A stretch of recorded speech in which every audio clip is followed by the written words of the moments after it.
1947 সাল এই দেশের মধ্যে যে পরিবর্তন হয়েছিল সেখানে ছাত্র সমাজের আলেম সমাজের গুরুত্ব এবং ভূমিকা ছিল সবচেয়ে বেশি।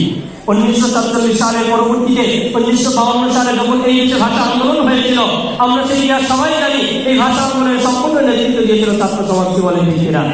সংগ্রামী সাথী বন্ধুগণ, শুধু তাই নয়, পরবর্তী প্রত্যেকটা আন্দোলনের দিকে যদি আমরা লক্ষ্য করি, 69-এর গণ অভ্যুত্থানে দেশের নেতৃত্ব দিয়েছিল ছাত্র সমাজ।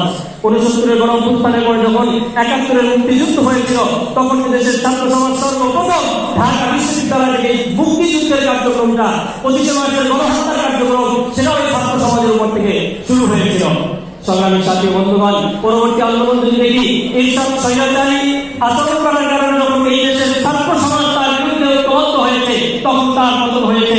পরবর্তী সর্বশেষ আমরা দেখেছি 2024 সালে এসে স্বৈরাচারী আওয়ামী লীগ সরকার যখন এই দেশের মানুষের উপরে মানুষের বাক স্বাধীনতাকে কেড়ে নিয়েছে, মানুষের ভোটের অধিকারকে কেড়ে নিয়েছে, মানুষের কথা বলার অধিকারকে কেড়ে নিয়েছে, মানুষের উপরে জুলুম নির্যাতন নিশ্চিত মোলার চালিয়েছে, তখন কিন্তু দেশের ছাত্র সমাজ, এই ছাত্র সমাজের দিকে ওঠার মাধ্যমে এই সমাজের একটা পরিবর্তন হয়েছে কি বলেন ঠিক কিনা?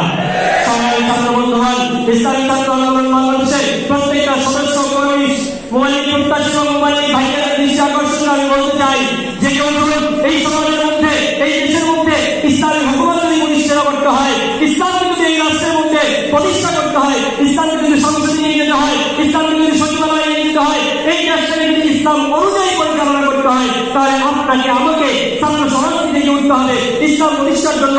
ইসলামী ছাত্র আন্দোলন বাংলাদেশের বিকল্প বাংলাদেশের কোনো সংগঠন নাই।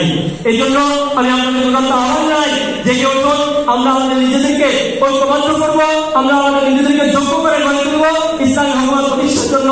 আমরা আমাদের সময়, শ্রম, মেধা, অর্থের কুরবানি করে এই বাংলার জমিনে, এই বাংলাদেশের মধ্যে ইসলামী হুকুমত প্রতিষ্ঠা করবো ইনশাআল্লাহ। আসসালামু